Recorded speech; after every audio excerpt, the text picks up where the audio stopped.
ಗಣ್ಯಮಾನ್ಯರೇ, ಸದ್ಭಕ್ತರೇ, ದಾನಿಗಳೇ, ಮಾತೆಯರೇ, ಮಕ್ಕಳೇ, ಸಮಯ 2 ಗಂಟೆ ಆಗಿದೆ. ನಿಮಗೂ ಸಹಿತ ಪ್ರಸಾದದ ಅಗತ್ಯ ಇದೆ. ನಿನ್ನೆ ರಾತ್ರಿ ಎಲ್ಲ ಶಿವರಾತ್ರಿಯಿಂದ ಮಾಡಿದ್ದೀರಾ, ಜಾಗರಣೆಯಿಂದ ಮಾಡಿದ್ದೀರಾ. ಕಣ್ಣು ಏನೇನೋ ಕಾಣ್ತಾ ಇದೆ ನಮ್ಗೀಗ. ನಿದ್ದೆ ಮಂಪರಿನಲ್ಲಿ ಒಂದೊಂದು 2 ಕಾಣ್ತಾ ಇದ್ದಾವೆ. ಒಂದು ಮಾತು 2 ತರ ಕೇಳ್ತಾ ಇದೆ. ಮನುಷ್ಯನಿಗೆ ಏನು ಅಗತ್ಯವಾಗಿ ಬೇಕಲ್ಲ ಅದು ಬೇಕಾಗುತ್ತೆ. ಆದರೂ ಸಹಿತ ಶಿವರಾತ್ರಿಯ ದಿನ, ಹಬ್ಬದ ದಿನ ಒಂದಿಷ್ಟು ಒಳ್ಳೆಯ ಮಾತನ್ನ ಹೇಳಿಸ್ಬೇಕು, ನಮ್ಮ ಸದ್ಭಕ್ತರಿಗೆ ಜಾಗೃತಿಯನ್ನ ಮಾಡಬೇಕು ಅಂತ ಹೇಳಿ ನಿರಂಜನ ಮಹಾಸ್ವಾಮಿಗಳು ಈ ಧರ್ಮ ಸಭೆಯ ವ್ಯವಸ್ಥೆಯನ್ನ ಮಾಡಿದ್ದಾರೆ. ನಮಗೂ ಸಹಿತ ಬರುವ ಪುರುಸೊತ್ತಿರಲಿಲ್ಲ. ನಮ್ದು ಮಠದಲ್ಲಿ 1ನೇ ತಾರೀಕು 2ನೇ ತಾರೀಕು ಕಾರ್ಯಕ್ರಮಗಳಿದ್ದಾವೆ. ಇವತ್ತು ಯುಗಾದಿ ಕಾರ್ಯಕ್ರಮ ಇದೆ, ಕಟ್ಟಡಗಳೆಲ್ಲ ಹತ್ಕೊಂಡ್ಬಿಟ್ಟಿದ್ದಾರೆ. ಆದ್ರೆ ನಿರಂಜನ ಮಹಾಸ್ವಾಮಿಗಳು ಇಲ್ಲ, ನೀವು ಬರಲೇಬೇಕು ಅಂತ ಹೇಳಿ ಬಹಳ ಒತ್ತಾಯವನ್ನ ಮಾಡಿದರು. ನಾನು ಈ ಕರ್ತೃ ಜೊತೆಗೆ ಶಿಲಾಮಂಟಪವನ್ನ ಮಾಡಿಸಿದ ಸಂದರ್ಭದಲ್ಲಿ ಈ ಕಾರ್ಯಕ್ರಮದಲ್ಲಿ ಪಾಲ್ಗೊಂಡಿದ್ದೆ. ಅದಾದ್ಮೇಲೆ ಬಂದಿರಲಿಲ್ಲ ಅಂದ್ರೆ ಕಾರ್ಯಕ್ರಮಕ್ಕೆ ಬಂದಿರಲಿಲ್ಲ. ನಾನು ಸಹಿತ ರುದ್ರಸ್ವಾಮಿಗಳ ಪ್ರಭಾವಕ್ಕೆ ಒಳಗಾಗಿ ಈ ಶಿವಮೊಗ್ಗಕ್ಕೆ ಹೋಗ್ಬೇಕಂದ್ರೆ ಒಂದು 3-4 ಸರಿ ಬಂದು ಹೋಗಿದ್ದೇನೆ. ಆದ್ರೆ ಆ ಸಂದರ್ಭದಲ್ಲಿ ನಿರಂಜನ ಸ್ವಾಮಿಗಳು ಇರ್ಲಿಲ್ಲ, ಯಾವ ಭಕ್ತರು ಇರಲಿಲ್ಲ. 1-2 ನಾಯಿ ಅಷ್ಟೇ ಇದ್ವಿ. ಇಲ್ಲಿ ಹೋಗಿ ಒಳಗೆ ಕೂತು ಧ್ಯಾನ ಮಾಡಿ ಹೋಗಿರ್ತಕ್ಕಂಥದ್ದು. ಆಮೇಲೆ ಅವರಿಗೆ ದೂರವಾಣಿ ಮೂಲಕ ಸಂಪರ್ಕವನ್ನ ಮಾಡಿದ್ವಿ. ಯಾಕೆ ನಾವು ಇಲ್ಲಿ ಬಂದಿದ್ವಿ ಅಂದ್ರೆ ಇದೊಂದರ ಅನುಷ್ಠಾನದ ಜಾಗ. ಇದು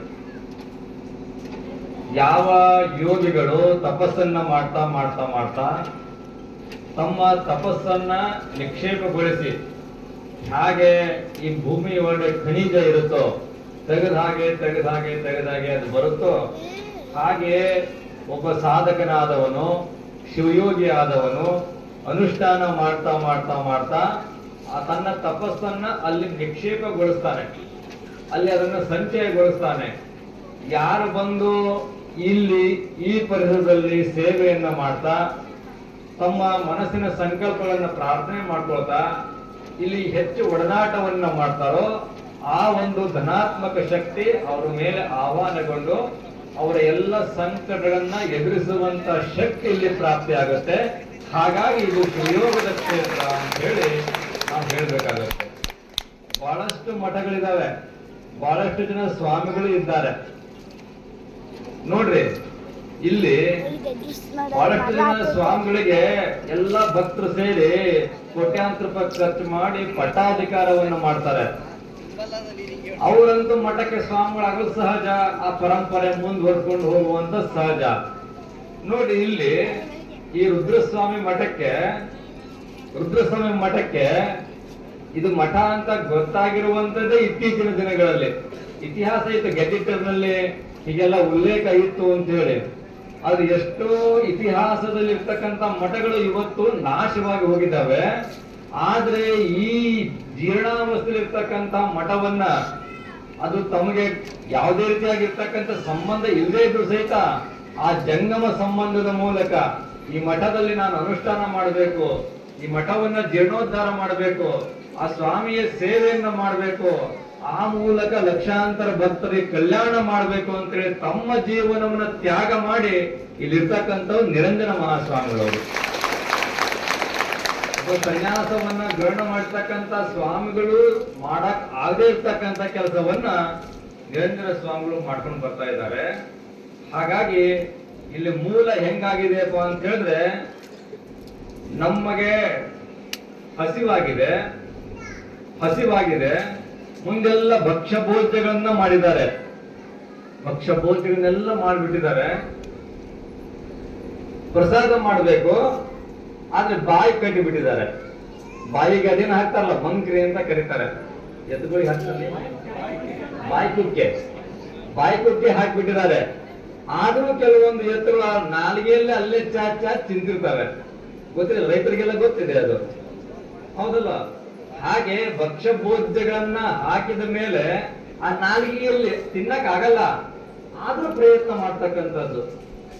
ಹಾಗೆ ಇಲ್ಲಿ ರುದ್ರಸ್ವಾಮಿಗಳ ಅನ್ನುವಂತ ಭಕ್ಷ್ಯ ಭೋಜ್ಯ ಇದೆ, ನೀವೆಲ್ಲರೂ ಸೇರಿ ಅದನ್ನ ಆಸ್ವಾದನೆ ಮಾಡಬೇಕು.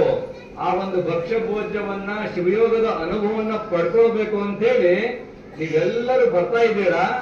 ಆದ್ರೆ ಇದಕ್ಕೆ ಬೇಲಿ ಅನ್ನುವಂಥದ್ದು ಹಾಕ್ಬಿಟ್ಟಿದ್ದಾರೆ, ಅಂದ್ರೆ ಇದಕ್ಕೆ ಕುಕ್ಕಿ ಹಾಕ್ಬಿಟ್ಟಿದ್ದಾರೆ, ಸರಿಯಾದ ದಾರಿಯೇ ಇಲ್ಲ.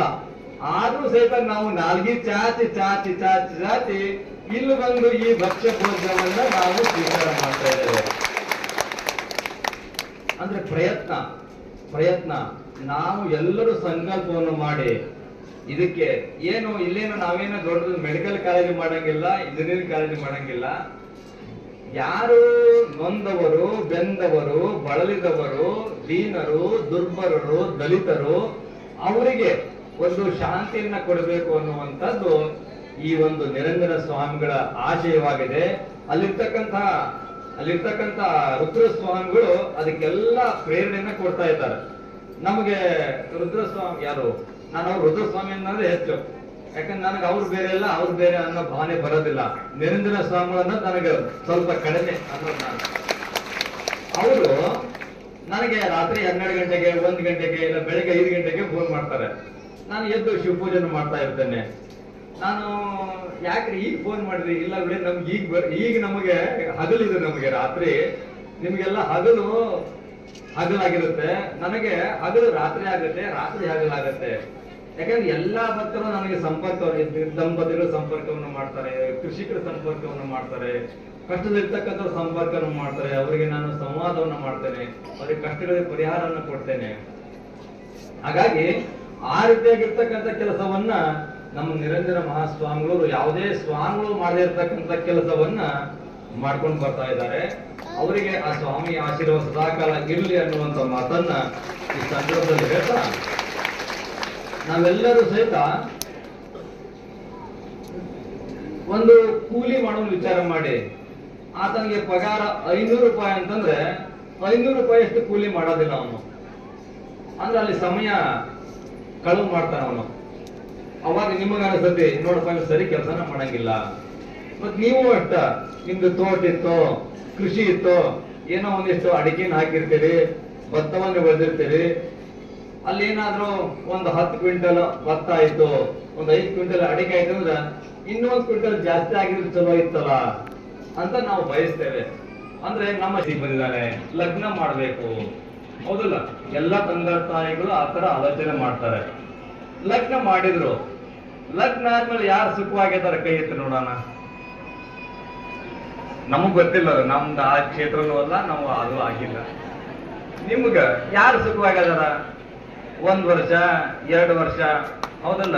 ಎಲ್ಲಿ ಹೋದ್ರು ಹೆಂಡತಿನ ಕಾಣ್ತಾಳ, ಎಲ್ಲಿ ಹೋದ್ರು ಗಂಡನ ಕಾಣ್ತಾಳ. ಅದ ಒಂದು ಮಗು ಆಗ್ಲಿ, ಗಂಡ ಕಾಣಂಗಿಲ್ಲ, ಹೌದಲ್ಲ? ಅದಕ್ಕೆ ಶಾಲೆ, ಅದಕ್ಕ ಆರೈಕೆ, ಲಾಲನೆ, ಪಾಲನೆ, ಪೋಷಣೆ, ಆಮೇಲೆ ಅದಕ್ಕೆ ಮುಂದೆ ಮದುವೆ, ಅದಕ್ಕೆ ಮತ್ತೊಂದು. ಅಂದ್ರ ಸುಖವಂತ ಹಿಡದೇವ, ದುಃಖವಾಗಿ ಪಡದೇವ. ಹೂವಲ್ಲ ಇದು ಹುಳ ನೋಡ. ಹೂವು ಬಹಳ ಚಂದ ಐತೆ, ಸಂಸಾರ ಅನ್ನುವಂಥದ್ದು ಬಹಳ ಆಕರ್ಷಣೆ, ಬಹಳ ಸಂಸಾರ ಬಹಳ ಚಲೋ ಐತಿ. ಆದ್ರೆ ಇದು ಹೂವಲ್ಲ, ಇದು ಹುಳ ನೋಡ. ಬೆಳದಿಂಗಳಲ್ಲ ಬಿರುಬಿಸಿದ. ನಾವು ಬೆಳದಿಂಗಳಂತ ಯಾವ್ದು ಅನ್ಕೊಂಡ